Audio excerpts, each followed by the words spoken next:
नमस्कार दोस्तों, स्वागत है आपका प्रयागराज न्यूज़ चैनल पर। इलाहाबाद स्पेशल डिक्टेशन संख्या 30 90 शब्द प्रति मिनट की गति से बोला जाएगा। बहुत ही ध्यानपूर्वक लिखिएगा। डिक्टेशन शुरू होगी 5 सेकंड में। Ready, start. भारत की 42% भूमि पर कृषि कार्य किया जाता है, जो कि विश्व में अमेरिका के पश्चात द्वितीय स्थान पर है। किंतु फिर भी हमारे देश के अन्नदाता की स्थिति अत्यंत दयनीय बनी हुई है। आए दिन समाचार पत्रों में कृषकों की आत्महत्या की खबरें इस भयावह स्थिति का बखान करती है।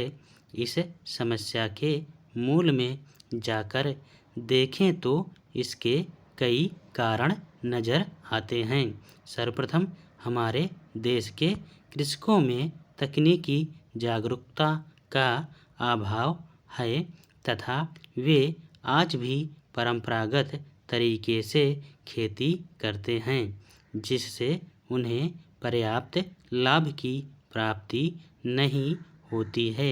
इसके अतिरिक्त वे कीटनाशकों और उर्वरकों का अतिशय प्रयोग भी करते हैं, जिससे आर्थिक लागत बढ़ने के साथ साथ पर्यावरण को भी अत्यंत नुकसान होता है।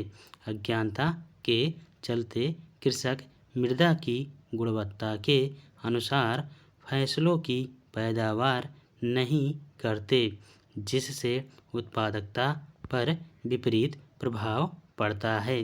कृषकों के अतिरिक्त सरकार भी इस स्थिति के लिए समान रूप से जिम्मेदार है। देश में कृषि से संबंधित अवसंरचना का अभाव है। परिवहन के साधनों में कमी के चलते किसान अपने खेतों से मंडी तक समय पर उत्पाद नहीं पहुंचा पाते, जिससे उन्हें उचित कीमत नहीं प्राप्त होती है। इसके अतिरिक्त जब फसल की बम्पर पैदावार होती है तो उस स्थिति में मूल्य इतना गिर जाता है कि किसान की फसल की लागत तक नहीं मिल पाती। पैरा, कृषि क्षेत्र में असीम संभावनाएं छुपी हुई हैं। इसके लिए सरकार के सहयोग की आवश्यकता है। सरकार के द्वारा किसान credit card, soil health card, प्रधानमंत्री फसल बीमा योजना चलाई जा रही है, किंतु इनका क्रियान्वयन ठीक से ना हो पाने के कारण इनसे प्राप्त लाभ नगण्य हैं। विभिन्न अध्ययन यह बताते हैं कि न्यूनतम समर्थन मूल्य का लाभ केवल 6% किसान ही उठा पाते हैं। ऋण माफी के दुष्चक्र से कृषकों को बाहर निकालने हेतु अनुबंध कृषि को बढ़ावा दिया जा सकता है, जिसमें कृषकों की आय निश्चित हो जाएगी। किसानों को नई तकनीकों हेतु प्रशिक्षित करने के लिए इस ऋण माफी के रुपए का प्रयोग किया जा सकता है।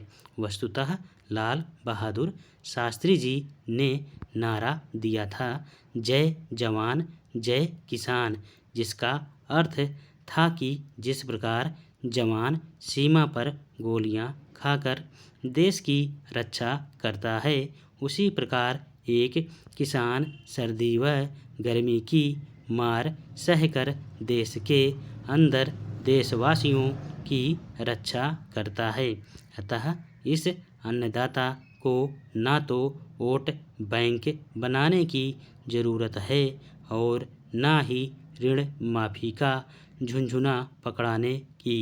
यदि उसके लिए कुछ करना है तो उसमें इतनी क्षमता का विकास करने की आवश्यकता है कि वह ना तो किसी ऋण के बोझ के तले दबे और न ही ऋण माफी के लालच में देश के प्रतिनिधियों का चयन करे। धन्यवाद।